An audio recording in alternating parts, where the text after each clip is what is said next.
നമസ്കാരം,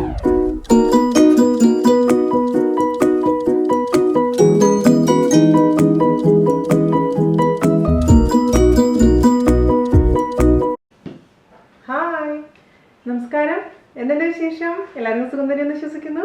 ഞങ്ങളിവിടെ സുഖമായിരിക്കുന്നു. അപ്പോൾ ഞാനിന്ന് വന്നിരിക്കുന്നത് നിങ്ങൾ അന്ന് റിക്വസ്റ്റ് ചെയ്തുള്ള റെസിപ്പി ആയിട്ടാണ്. അതായത് തേങ്ങാച്ചോറ്. തേങ്ങാച്ചോറ് എന്ന് പറയുന്നത് പല രീതിയിൽ നമുക്ക് തേങ്ങാച്ചോറ് ചെയ്യാൻ പറ്റും. അപ്പോൾ തമിഴ്നാട്ടിലൊക്കെ കിട്ടുന്നത് തേങ്ങാ സാദമാണ്.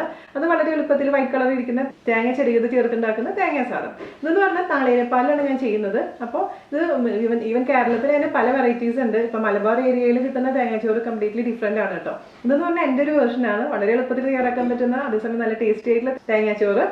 കഴിഞ്ഞ ദിവസം ഒരുപാട് പേര് എൻ്റെ അടുത്ത് റിക്വസ്റ്റ് ചെയ്തിട്ടുണ്ട്. അതുകൊണ്ടാണ് ഞാൻ പിന്നെ ചെയ്യാമെന്ന് വിചാരിച്ചത്. അപ്പോൾ എല്ലാവരും തയ്യാറാക്കി നോക്കുക. അതിനുശേഷം ഫീഡ്ബാക്ക് പറയാൻ മറക്കരുത്. അപ്പോൾ ഒട്ടും താമസിക്കേണ്ടത് നമുക്ക് എങ്ങനെയാണ് ഈസി പീസി ആയിട്ടുള്ള, അതേസമയം ടേസ്റ്റി ആയിട്ടുള്ള തേങ്ങാച്ചോറ് തയ്യാറാക്കാം എന്ന് നോക്കിയിട്ട് തരാം. ഓക്കെ, അപ്പോൾ നമുക്ക് തേങ്ങാച്ചോറ് ഉണ്ടാക്കാൻ തുടങ്ങിയാലോ?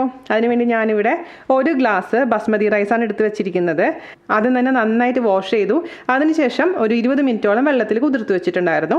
പിന്നെ അതിലത്തെ വെള്ളമൊക്കെ കളഞ്ഞ് വെള്ളം ഊറ്റി വെച്ചിരിക്കുന്ന ഒട്ടും വെള്ളമില്ലാത്ത റൈസാണിത്. അപ്പോൾ നിങ്ങൾക്ക് ബസ്മതി റൈസിന് പകരമായിട്ട് നമ്മുടെ ജീരകശാല അരി ഉപയോഗിക്കാം, അതായത് കൈമ റൈസ് ഉപയോഗിക്കാം. അപ്പോൾ അത് വെച്ചിട്ട് വേണമെങ്കിൽ ചെയ്യാം. പക്ഷേ ഞാൻ എപ്പോഴും ബസ്മതി റൈസാണ് പ്രിഫർ ചെയ്യാറുള്ളത്, കാരണം ഇവിടെ പിള്ളേർക്ക് കൂടുതൽ ഇഷ്ടം അതാണ്. പിന്നെ നമുക്ക് വേണ്ടത് തേങ്ങാപ്പാലാണ്. ഞാനിപ്പോൾ ഇവിടെ 2 ഗ്ലാസ് തേങ്ങാപ്പാലാണ് എടുത്ത് വെച്ചിരിക്കുന്നത്. നമ്മുടെ ഈ റെസിപ്പിയിലേക്ക് 2 ഗ്ലാസ് മുഴുവനും തേങ്ങാപ്പാൽ വേണ്ട, എന്നാൽ പോലും ഞാൻ അത് എടുത്ത് വെച്ചു എന്ന് മാത്രം. അപ്പോൾ ഞാനിവിടെ തേങ്ങാപ്പാൽ എടുത്തത് എങ്ങനെയാണെന്ന് വെച്ച് കഴിഞ്ഞാൽ 2 ബോക്സ് തേങ്ങയിൽ നിന്ന്, അതായത് ഏകദേശം ഒരു വലിയ തേങ്ങയാണെന്ന് ചുരുക്കം, ഞാൻ ഫ്രീസറിൽ നിന്ന് എടുത്ത് ഡീഫ്രോസ്റ്റ് ചെയ്തതിന് ശേഷം അതിലോട്ട് 1.5 ഗ്ലാസ് വെള്ളം ഒഴിച്ചിട്ട് പിഴിഞ്ഞ് വെച്ചിരിക്കുന്ന പാലാണ്. അപ്പോൾ എനിക്ക് 1.5 ഗ്ലാസ് വെള്ളം ഒഴിച്ചിട്ട് ഇത് മിക്സിയിൽ അടിച്ചെടുത്ത് പിഴിഞ്ഞപ്പോൾ എനിക്ക് 2 ഗ്ലാസ് തേങ്ങാപ്പാൽ കിട്ടിയിട്ടുണ്ട്. അപ്പോൾ തേങ്ങ അനുസരിച്ച് അതിലുള്ള മാറ്റങ്ങൾ വരും. നല്ല തേങ്ങയാണെന്നുണ്ടെങ്കിൽ അധികം പാല് കിട്ടും, അതല്ലെങ്കിൽ കുറഞ്ഞ് കിട്ടും. അപ്പോൾ നിങ്ങൾക്കിപ്പോൾ 2 ഗ്ലാസ് തേങ്ങാപ്പാൽ കിട്ടിയിട്ടില്ലെങ്കിൽ കുറച്ചും കൂടെ വെള്ളം ഒഴിച്ചിട്ടൊന്ന് പിഴിഞ്ഞെടുത്താൽ മതി. അപ്പോൾ എന്തായാലും 2 ഗ്ലാസ് തേങ്ങാപ്പാൽ നമുക്ക് പിഴിഞ്ഞെടുത്ത് വെക്കണം. ഇതിപ്പോൾ നല്ല കട്ടിപ്പാലല്ല കേട്ടോ, മൊത്തത്തിൽ കൂടുതൽ വെള്ളം ഒഴിച്ചിട്ടുണ്ടാക്കിയിരിക്കുന്ന പാലാണ്. അപ്പോൾ നിങ്ങൾക്ക് തേങ്ങാപ്പാൽ എങ്ങനെ എടുക്കാമെന്നുള്ള വീഡിയോ വേണമെന്നുണ്ടെങ്കിൽ ഞാൻ ഇടാം. വെറുതെ വീഡിയോ ഇട്ടിട്ട് കാര്യമില്ല, ആരും കണ്ടിട്ടില്ലെങ്കിൽ കേട്ടോ. അപ്പോൾ വേണമെന്നുണ്ടെങ്കിൽ പറഞ്ഞാൽ മതി എൻ്റെ അടുത്ത്. അപ്പോൾ നമുക്ക് തേങ്ങാപ്പാൽ മാറ്റി വയ്ക്കാം. ഇനി നമുക്ക് കോക്കനട്ട് മിൽക്ക് റൈസ് ഉണ്ടാക്കാൻ തുടങ്ങാം. അപ്പോൾ ഇത് ഓതൻറ്റിക് റെസിപ്പി ഒന്നുമല്ല, ഇത് എൻ്റെ രീതിയിലുള്ള റെസിപ്പിയാണ് കേട്ടോ. ഇനിയിപ്പോൾ തേങ്ങാച്ചോറ് ഇങ്ങനെയല്ല എന്നൊക്കെ പറഞ്ഞ് കമൻറ്റ് വരാനുള്ള ചാൻസ് ഉണ്ട്. അതുകൊണ്ട് ഞാൻ നേരത്തെ പറയുന്നതാണ് കേട്ടോ. ഞാൻ എൻ്റെ രീതിയിൽ ഈസി ആയിട്ട് ഉണ്ടാക്കിയെടുക്കുന്നതാണ്, പിള്ളേർക്ക് ഇഷ്ടപ്പെട്ട രീതിയിൽ. അപ്പോൾ അതിന് വേണ്ടി ഒരു കുക്കർ വെച്ചിട്ടുണ്ട്. 4 ലിറ്ററിൻ്റെ കുക്കറാണിത്. ഇത് നോൺ സ്റ്റിക്ക് കുക്കറാണ്. അപ്പോൾ നിങ്ങളുടെ അടുത്ത് സാധാരണ ഏത് കുക്കറാണെങ്കിലും ഉപയോഗിക്കാം. അപ്പോൾ ഇതിലോട്ട് നമുക്ക് ആദ്യം തന്നെ വെളിച്ചെണ്ണ ഒഴിച്ചു കൊടുക്കാം. അപ്പോൾ ഇതൊരു നാടൻ റെസിപ്പി ആയതുകൊണ്ട് ഞാൻ ഇതിലേക്ക് വെളിച്ചെണ്ണയാണ് ഒഴിക്കുന്നത്. വെളിച്ചെണ്ണയുടെ അളവെന്ന് പറഞ്ഞാൽ ഒരു 2 ടേബിൾ സ്പൂണോളം വെളിച്ചെണ്ണ ഒഴിച്ച് കൊടുത്തിട്ടുണ്ട്. ഇതൊന്ന് ചൂടാവട്ടെ. നമുക്ക് മീഡിയം ഫ്ലെയിമിൽ തീ വെക്കണം. പിന്നെ നിങ്ങൾക്കിപ്പോൾ ചെറിയുള്ളിയുടെ ടേസ്റ്റ് ഇഷ്ടമാണെന്നുണ്ടെങ്കിൽ ചെറിയുള്ളി നമുക്കിതിലേക്ക് ഒരു 4-5 ചെറിയുള്ളി അരിഞ്ഞ് ഇട്ട് കൊടുക്കാം, ഒന്ന് നന്നായിട്ട് മൂപ്പിച്ചെടുക്കാം. അതല്ലാന്നുണ്ടെങ്കിൽ ഈവൻ നമ്മുടെ ഗരം മസാലയുടെ പൊടി ഇടാം, അല്ലെങ്കിൽ ഹോൾ സ്പൈസസ് ഇടാം, അതൊക്കെ നിങ്ങളുടെ ഇഷ്ടം. പക്ഷേ ഞാൻ ഇതൊന്നും ഇതിലിടുന്നില്ല. ഞാൻ ആകെപ്പാടെ ഇതിലിടാൻ പോകുന്നത് കുറച്ച് മഞ്ഞൾപ്പൊടിയും അതുപോലെ തന്നെ കുറച്ച് ജീരകത്തിൻ്റെ പൊടിയും. ജീരകത്തിൻ്റെ പൊടി അല്ലാന്നുണ്ടെങ്കിൽ ജീരകം മൊത്തത്തിലിട്ടാലും കുഴപ്പമില്ല. പക്ഷേ ഇവിടെ എൻ്റെ പിള്ളേർക്കും ജീരകം മൊത്തത്തിലിടുന്ന ഇഷ്ടമല്ലാത്തത് കൊണ്ട് ഞാനിപ്പോൾ പൊടിയാണ് ഇടാൻ പോകുന്നത് കേട്ടോ. ഇപ്പോൾ ഈ 4 ലിറ്ററിൻ്റെ കുക്കർ എന്ന് പറയുമ്പോൾ 2 ഗ്ലാസ് അരി വരെ ഉണ്ടാക്കിയെടുക്കാൻ പറ്റും. ഞാനിപ്പോൾ 1 ഗ്ലാസ് ഇടുന്നതെന്ന് മാത്രം. അപ്പോൾ എണ്ണ നന്നായിട്ട് ഒന്ന് ചൂടാവട്ടെ. നമ്മുടെ ബട്ടർ റൈസ് ചെയ്ത് വീഡിയോ കണ്ടുള്ളവർക്ക് അറിയാൻ പറ്റും, ആ സെയിം റെസിപ്പി തന്നെയാണ് ഞാൻ ഫോളോ ചെയ്യുന്നത്. കുറച്ച് മാറ്റങ്ങൾ വരുത്തിയിട്ടാണെന്ന് മാത്രമേ ഉള്ളൂ. ബട്ടർ റൈസ് ബട്ടർ ഇടും, ഇതിൻ്റെ ഉള്ളിൽ ബട്ടറിന് പകരമായിട്ട് തേങ്ങാപ്പാലും അതുപോലെ തന്നെ വെളിച്ചെണ്ണ ഒഴിച്ച് കൊടുക്കും. പിന്നെ ഞാൻ സ്പൈസസ് ഒന്നും ഇടുന്നില്ല, ചെറിയ ചെറിയ വ്യത്യാസങ്ങൾ മാത്രമേ ഉള്ളൂ. അപ്പോൾ നമുക്ക് എണ്ണ ചെറുതായിട്ട് ചൂടായിട്ടുണ്ട്. അതിലോട്ട് കുറച്ച് ജീരകത്തിൻ്റെ പൊടി അതുപോലെ തന്നെ മഞ്ഞപ്പൊടി ഇട്ട് കൊടുക്കണം. മഞ്ഞപ്പൊടി ഇടുമ്പോൾ ഹൈ ഫ്ലെയിമിൽ ഒരുപാട് ചൂടാവാൻ പാടില്ല എണ്ണ. അങ്ങനെയാണെന്നുണ്ടെങ്കിൽ പെട്ടെന്ന് തന്നെ നമ്മുടെ മഞ്ഞപ്പൊടി കരിഞ്ഞു പോകും, അതെപ്പോഴും ശ്രദ്ധിക്കണം. പിന്നെ മഞ്ഞപ്പൊടി ഇടണമെന്ന് ഒരു നിർബന്ധമില്ല കേട്ടോ. എനിക്ക് ആ ഒരു മഞ്ഞ കളർ കിട്ടാൻ വേണ്ടി മാത്രമാണ് മഞ്ഞപ്പൊടി ഇടുന്നത്. അല്ലെങ്കിൽ ഇപ്പോൾ ബട്ടർ റൈസിൻ്റെ പോലെ വൈറ്റ് കളറിൽ ഇരുന്നാലും കുഴപ്പമൊന്നുമില്ല. ഒരല്പം മാത്രം നമുക്ക് മഞ്ഞൾപ്പൊടി ചേർത്ത് കൊടുക്കാം. അതുപോലെ തന്നെ കുറച്ച് ജീരകത്തിൻ്റെ പൊടി അല്ലാന്നുണ്ടെങ്കിൽ കുറച്ച് മൊത്തത്തിലുള്ള ജീരകം, അതായത് നല്ല ജീരകം, ക്യൂമിൻ പൗഡറാണ് ഞാൻ ഇടുന്നത് കേട്ടോ. അത് നിർബന്ധമൊന്നുമില്ല, ക്യൂമിൻ പൗഡർ വേണ്ടാന്നുണ്ടെങ്കിൽ നമുക്ക് ഒഴിവാക്കാം. എന്നിട്ട് ഈ മഞ്ഞപ്പൊടിയുടെയും ഇതിൻ്റെയും പച്ചമണം മാറുന്ന വരെ ജസ്റ്റ് ഒന്ന് വഴറ്റി കൊടുക്കുക. ഒരുപാട് മഞ്ഞപ്പൊടി ഇടണ്ട കേട്ടോ, അപ്പോൾ ഓവറായിട്ട് മഞ്ഞ കളർ വരും നമ്മുടെ ചോറിന്. ഇനി നമുക്കിതിലോട്ട്, ഇപ്പം ഞാനിപ്പോൾ തീ മീഡിയത്തിലോട്ട് ആക്കാൻ പോവാണ്. മീഡിയത്തിലോട്ട് ആക്കി കൊടുത്തിട്ടുണ്ട്. അതിലോട്ട് നമുക്ക് ഈ ഡ്രെയിൻ ചെയ്ത് വെച്ചിരിക്കുന്ന അരി ഇട്ട് കൊടുക്കാം. ഇതൊരു 5 മിനിറ്റോളം ഇതിലിട്ടിട്ട് നമുക്കൊന്ന് വഴറ്റിയെടുക്കണം, ഈ വെളിച്ചെണ്ണയിലിട്ടിട്ട്. ഇപ്പോൾ വെളിച്ചെണ്ണ താല്പര്യമില്ലാന്നുണ്ടെങ്കിൽ വേറെ ഏത് ഓയിൽ വേണമെങ്കിൽ ഉപയോഗിക്കാം കേട്ടോ. പക്ഷേ വെളിച്ചെണ്ണ നമ്മുടെ കോക്കനട്ട് മിൽക്കിൻ്റെ തന്നെ ആളല്ലേ, അതുകൊണ്ടാണ് ഞാൻ വെളിച്ചെണ്ണ ഉപയോഗിച്ചിരിക്കുന്നത്. ഇതിൽ നിങ്ങൾക്ക് ഇപ്പോൾ വേണമെന്നുണ്ടെങ്കിൽ കറിവേപ്പില ചേർത്ത് കൊടുക്കാം. പിന്നെ ഞാൻ പറഞ്ഞ പോലെ ചെറിയുള്ളി മൂപ്പിച്ചിടാം. മീഡിയം ഫ്ലെയിമിൽ ഇട്ടതിന് ശേഷം നമ്മുടെ റൈസ് നന്നായിട്ട് ഒന്ന് റോസ്റ്റ് ചെയ്തെടുക്കണം. ഇപ്പോൾ കൈമ റൈസ് ആണെങ്കിലും എപ്പോഴും നിങ്ങൾ 20 മിനിറ്റോളം അരി സോക്ക് ചെയ്യാൻ മറക്കരുത്. അപ്പോൾ പെട്ടെന്ന് തന്നെ നമുക്ക് അരി കുക്കായി കിട്ടും. ഗ്യാസ് ലാഭിക്കാൻ പറ്റും, സമയവും ലാഭിക്കാൻ പറ്റും. ഇപ്പോൾ ഒരുപാട് പേര് ഇപ്പോഴും റൈസ് സോക്ക് ചെയ്യാണ്ടാണ് ചെയ്യുന്നത്. ഇപ്പോൾ മീഡിയം ഫ്ലെയിമിൽ നമുക്കൊരു 5 മിനിറ്റോളം നമ്മുടെ ഈ റൈസ് ഒന്ന് റോസ്റ്റ് ചെയ്തെടുക്കാം കേട്ടോ. അപ്പോൾ ഇതിൻ്റെ കൂടെ ഞാൻ ചിക്കൻ ടിക്ക മസാലയാണ് ചെയ്യാൻ പോകുന്നത്. പിള്ളേർ വരുമ്പോഴേക്കും അതൊക്കെ റെഡിയാക്കണം. ഇത് ചോറ് പെട്ടെന്ന് തന്നെ റെഡിയാക്കാൻ പറ്റുന്നൊരു സംഭവമാണ്. ഞാനിത് ആദ്യമായിട്ട് നമ്മുടെ തായ്ലൻഡിൽ പോയപ്പോഴാണ് കേട്ടോ കോക്കനട്ട് മിൽക്ക് റൈസ് കഴിച്ചിരിക്കുന്നത്. അത് പക്ഷേ വൈറ്റ് കളറിലാണ്. ഈ ജീരകവും അതുപോലെ തന്നെ മഞ്ഞപ്പൊടിയൊന്നും ഇട്ടിട്ടില്ല, വെറുതെ നാളികേരപ്പാലിൽ കുക്ക് ചെയ്തിരിക്കുന്നതാണ്. അതെനിക്ക് ഭയങ്കര ഇഷ്ടപ്പെട്ടു. അതുപോലെ തന്നെ മാംഗോ സ്റ്റിക്കി റൈസ് ഉണ്ടാക്കാറുണ്ട് അവിടെ അവർ. അപ്പോൾ അതിൽ കുറച്ച് പഞ്ചസാര ഇടും, അപ്പോൾ നല്ലൊരു ഡെസേർട്ട് പോലെയാണ് സംഭവം. പിന്നെ മാങ്ങയും കൂടെ കൂട്ടിത്തരും. ഇതൊക്കെ നല്ല രസമുള്ള വിഭവങ്ങളാണ്. അത് ഞാൻ പതുക്കെ ഇൻട്രൊഡ്യൂസ് ചെയ്ത് തരാം നിങ്ങൾക്ക്. തൽക്കാലം ഇപ്പോൾ ഇത് നിങ്ങൾ ചെയ്യൂ. നമ്മുടെ ചിക്കൻ വറുത്ത അതിൻ്റെ കൂടെ ഞാൻ സെർവ് ചെയ്തപ്പോൾ നിങ്ങൾ ഒരുപാട് പേര് എൻ്റെ അടുത്ത് റിക്വസ്റ്റ് ചെയ്തിട്ടുണ്ടായിരുന്നു ഈ റെസിപ്പിക്ക് വേണ്ടിയിട്ട്.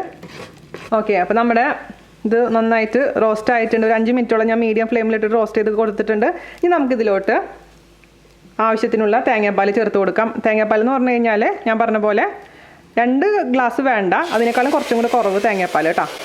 ഒരു 2 ഗ്ലാസ്സിനേക്കാളും 2 ടേബിൾ സ്പൂൺ കുറവ് തേങ്ങാപ്പാൽ ഞാൻ ചേർത്ത് കൊടുത്തിട്ടുണ്ട്. നന്നായി മിക്സ് ചെയ്ത് കൊടുക്കുക. സൈഡിൽ നിന്നൊക്കെ അരിയൊക്കെ ഇതിലേക്ക് ഇടുന്ന തിരിച്ചിട്ട് കൊടുക്കുക. നന്നായി മിക്സ് ചെയ്ത് കൊടുക്കുക. താഴെയൊന്നും പിടിച്ചിട്ടില്ല എന്ന് ഉറപ്പ് വരുത്തുക. എന്നിട്ട് ഇതിലേക്ക് നമുക്ക് ആവശ്യത്തിന് ഉപ്പ് ചേർത്ത് കൊടുക്കണം. ഉപ്പിടുമ്പോൾ എപ്പോഴും ശ്രദ്ധിക്കണേ. ഒരു നുള്ളു പഞ്ചസാര ഞാൻ ഇടുന്നുണ്ട്. അത് പ്രത്യേക ടേസ്റ്റാണ്, പക്ഷേ നിർബന്ധങ്ങളൊന്നുമില്ല. ഒരു നുള്ളെന്ന് പറഞ്ഞാൽ ഒരു നുള്ളു മാത്രം മതി, ഓവറായിട്ട് ഇടാൻ പാടില്ല. ഞാനിത് മിക്സ് ചെയ്തതിന് ശേഷം ഇതിൻ്റെ ടേസ്റ്റ് ഒന്ന് നോക്കട്ടെ. ഉപ്പ് കറക്റ്റായിട്ടുണ്ടാവണം. ഉപ്പ് കറക്റ്റാണ്. ഇച്ചിരി മുന്നോട്ട് നിൽക്കണമെന്ന് മാത്രം, ഓവറായിട്ട് മുന്നോട്ട് നിൽക്കാൻ പാടില്ല. ഇനി നമുക്ക് ഹൈ ഫ്ലെയിമിലോട്ട് മാറ്റാം. എന്നിട്ട് ഇതൊന്ന് തിളച്ചതിന് ശേഷം നമുക്ക് കുക്കർ അടച്ചു വെക്കണം. മറ്റേതിൽ പറഞ്ഞ പോലെ തന്നെ സെയിം പ്രൊസീജിയർ തന്നെയാണ്, ഒരു മാറ്റവും ഇല്ല. പിന്നെ നിങ്ങൾക്ക് വേണമെന്നുണ്ടെങ്കിൽ ലാസ്റ്റ് കുറച്ച് സവാള പൊരിച്ചിട്ട് കൊടുക്കുക ഇതിൻ്റെ മേലെ കൂടെ. ഞാനിപ്പോൾ ഗസ്റ്റ് വരുമ്പോൾ മാത്രം അങ്ങനെ ചെയ്യാറുള്ളൂ കേട്ടോ. വീട്ടിൽ സാധാരണ രീതിയിൽ നമ്മൾ കുട്ടികൾക്ക് കൊടുക്കുമ്പോൾ സവാളയൊന്നും പൊരിച്ചിടാറില്ല. പിന്നെ പിള്ളേർക്ക് അത് ഇഷ്ടമില്ല. പിന്നെ സവാള വഴറ്റാറൊന്നുമില്ല. നന്നായിട്ട് തിളച്ച് വരുന്നുണ്ട്. ഓക്കെ, ഈ സമയത്ത് നമുക്ക് കുക്കർ അടയ്ക്കണം. എന്നിട്ട് വെക്കണം. എന്നിട്ട് ഒരു വിസിലിട്ട് ഹൈ ഫ്ലെയിമിൽ വെച്ചിട്ട് ഒരു വിസിൽ വന്നു കഴിഞ്ഞാൽ തന്നെ അപ്പം തന്നെ ഓഫ് ചെയ്യണം. എന്നിട്ട് അപ്പുറത്തെ ചൂടില്ലാത്ത അടുപ്പിലോട്ട് മാറ്റി വയ്ക്കാം. ഓക്കെ, ഒരു വിസിൽ വന്നു കേട്ടോ. ഞാൻ അപ്പുറത്തെ അടുപ്പിലോട്ട് മാറ്റി വയ്ക്കാൻ പോവാണേ. ഇതിൻ്റെ ഉള്ളിൽ കംപ്ലീറ്റ് പ്രഷർ പോയിട്ടുണ്ട് കേട്ടോ. ഒരു 5-10 മിനിറ്റിനുള്ളിൽ തന്നെ ഇതിൻ്റെ ഉള്ളിലത്തെ കംപ്ലീറ്റ് പ്രഷർ പോവും. അതിനുശേഷം നമുക്കിത് ഓപ്പൺ ചെയ്ത് നോക്കാം. തേങ്ങാപ്പാൽ ആയതുകൊണ്ട് നിങ്ങൾ നോക്കുമ്പോൾ ഇതിൻ്റെ മുകളിൽ ഇങ്ങനെ ഒരു പാട പോലെ ഉണ്ടാവും. അത് കണ്ടിട്ട് പേടിക്കേണ്ട ആവശ്യമൊന്നുമില്ല. ഇത് ഒരു ഫോർക്ക് വെച്ചിട്ട് തന്നെ ജസ്റ്റ് ഒന്ന് മുകളിലേക്ക് ആക്കി കൊടുത്താൽ മതി. പിന്നെ നിങ്ങൾ എപ്പോഴും ശ്രദ്ധിക്കേണ്ട കാര്യം എന്താണെന്ന് വെച്ച് കഴിഞ്ഞാൽ നമ്മുടെ തേങ്ങാപ്പാലാണ്. അപ്പോൾ നല്ല റിച്ച് ആയിട്ടുള്ളൊരു റൈസാണത്. അപ്പോൾ ഇത് വെറുതെ തന്നെ കഴിക്കാൻ പറ്റും. ഒരു അച്ചാറുണ്ടെങ്കിൽ തന്നെ അസലായിട്ട് കഴിക്കാൻ പറ്റുന്നൊരു റൈസാണിത്. പിന്നെ നാളികേരപ്പാൽ കൂടണ്ട കേട്ടോ. ഇത് ചൂടാറി കഴിഞ്ഞാൽ ഇത്ര ഒട്ടലുണ്ടാവില്ല. ചൂടോട് കൂടി നോക്കുമ്പോൾ കുറച്ച് ഒട്ടിയിരിക്കുന്ന പോലെ തോന്നും. അത് തേങ്ങാപ്പാൽ ആയതുകൊണ്ടാണ് അങ്ങനെ തോന്നുന്നത്. അപ്പോൾ നമുക്ക് താഴേന്ന് ഇങ്ങനെ മേലേക്ക് പതുക്കെ ഇങ്ങനെ എടുക്കാം. ഫോർക്ക് വെച്ചിട്ട് ചെയ്ത് കഴിഞ്ഞാൽ പെട്ടെന്ന് കിട്ടും. അല്ലെങ്കിൽ സ്പൂൺ വെച്ച് ചെയ്ത് കഴിഞ്ഞാൽ ആകെ അങ്ങനെ ഒട്ടിപ്പോവുകയും. അത് പ്രത്യേകിച്ച് ശ്രദ്ധിക്കണേ. ഞാൻ ഒരുപാട് മഞ്ഞൾപ്പൊടി ഇട്ടിട്ടില്ല, അതായത് ലൈറ്റ് ഒരു മഞ്ഞ ഷെയ്ഡേ ഉള്ളൂ. ഞാനിത് ടേസ്റ്റ് ചെയ്ത് നോക്കട്ടെ. അടിപൊളിയായിട്ടുണ്ട്. ഇത് എന്താ പറയുക, ഇത് വെറുതെ കഴിക്കാൻ നല്ലതാണ് കേട്ടോ. എനിക്ക് നല്ല ഇഷ്ടമുള്ള സംഭവമാണിത്. അപ്പം ജീരകത്തിൻ്റെ അളവൊന്നും ഒരുപാട് കൂടാൻ പാടില്ല. അപ്പോൾ പിന്നെ വേറൊരു ടേസ്റ്റ് ആയിട്ട് മാറി. ഞാൻ പറയട്ടെ ഇതിൻ്റെ ടേസ്റ്റ് എന്താണെന്ന്. നമ്മുടെ വിഷുക്കട്ടയില്ലേ, വിഷുക്കട്ടയുടെ ഏകദേശം ഒരു ടേസ്റ്റാണ്. കാഴ്ചയിൽ മാത്രം വ്യത്യാസം ഉണ്ടെന്നുള്ളൂ, പക്ഷേ അസലായിട്ടുണ്ട്.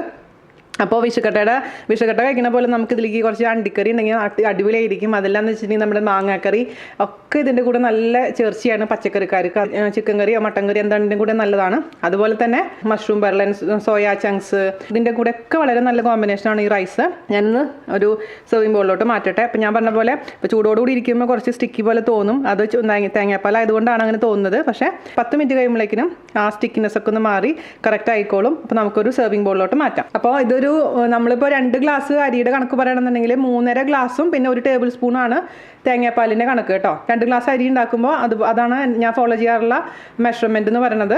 1 ഗ്ലാസ്സിന് 1.25 ഗ്ലാസ് പ്ലസ് 2 ടേബിൾ സ്പൂൺ തേങ്ങാപ്പാൽ. ഇതേ നമ്മുടെ ചോറ് ഞാൻ പ്ലേറ്റിലോട്ട് മാറ്റിയിട്ടുണ്ട് കേട്ടോ. അപ്പോൾ ഇതൊരു ശരിക്കും പറഞ്ഞാൽ 2 പേർക്ക് കഴിക്കാൻ പറ്റുന്ന ഒരു അളവാണ് കേട്ടോ ഞാൻ പറഞ്ഞിരിക്കുന്നത്. കാരണം ഇതിപ്പോൾ കഴിഞ്ഞ ദിവസമല്ലേ തേങ്ങാച്ചോറ് ഞാൻ ഉണ്ടാക്കിയിട്ടുണ്ടായിരുന്നു. അതുകൊണ്ട് പിന്നെ കൂടുതൽ ഉണ്ടാക്കണ്ടെന്ന് വെച്ചു. ഇവിടെ മക്കളും ഞാനും മാത്രമേ കഴിക്കുള്ളൂ. ഞാനും കുറച്ച് ചോറ് കുറച്ചിട്ടുണ്ട്, ഞാൻ കഴിക്കത്തില്ല. അതുകൊണ്ട് ഞങ്ങൾക്ക് ഇപ്പോൾ 1 ഗ്ലാസ് റൈസ് മതിയാവും. പക്ഷേ ഒരു വലിയ കുടുംബത്തിന് 1 ഗ്ലാസ് മതിയാവില്ല, 2 ഗ്ലാസ് ഒക്കെ ഇടേണ്ടി വരും. അപ്പോൾ ആ രീതിയിൽ ഞാൻ പറഞ്ഞ പോലെ 3.5 ഗ്ലാസ് തേങ്ങാപ്പാൽ ഒഴിച്ചിട്ട് ചെയ്താൽ മതി നിങ്ങൾ. പിന്നെ കണ്ടില്ലേ, തണുത്ത് കഴിഞ്ഞപ്പോൾ ടെക്സ്ചർ ആ ചോറ് കണ്ട് നല്ല വേറിട്ട് കിടക്കുന്ന ചോറായിട്ട് മാറിയിട്ടുണ്ട്. ലൈറ്റായിട്ടുള്ളൊരു യെല്ലോ ഷെയ്ഡുള്ളൂ. ഞാനൊരു വായ കഴിച്ച് നോക്കട്ടെ. എനിക്ക് ചിക്കൻ ടിക്ക മസാല ഉണ്ടാക്കണം പിള്ളേർ വരുമ്പോഴേക്കിനും. പ്രത്യേകിച്ച് പറയാനില്ല, അടിപൊളിയാണ്. അപ്പോൾ എല്ലാവരും ട്രൈ ചെയ്ത് നോക്കാം. അതിനുശേഷം അഭിപ്രായം പറയാൻ മറക്കരുത്. അപ്പോൾ അടുത്ത അടിപൊളിയായിട്ടുള്ള റെസിപ്പി ആയിട്ട് വരുന്നവരെ നന്ദി, നമസ്കാരം. Thank you.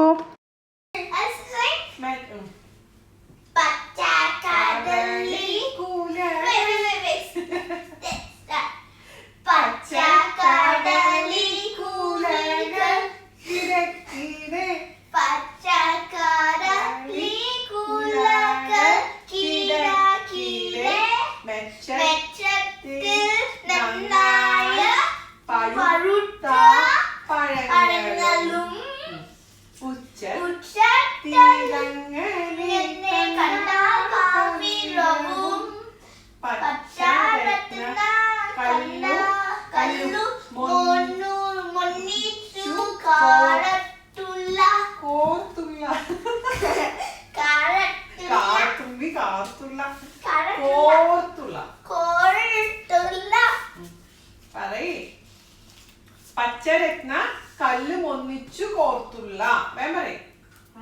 പച്ച രത്ന കല്ലു ഒന്നിച്ചു കോർത്തുള്ള മാലകൾ കൊണ്ടു വിധാനിച്ച ദിക്കെന്നു മാലോക. അത് മാത്രം നല്ല നന്നായിട്ട് പഠിക്കുക. അത് കഴിഞ്ഞിട്ട് ബാക്കി നല്ല പഠിക്കാം.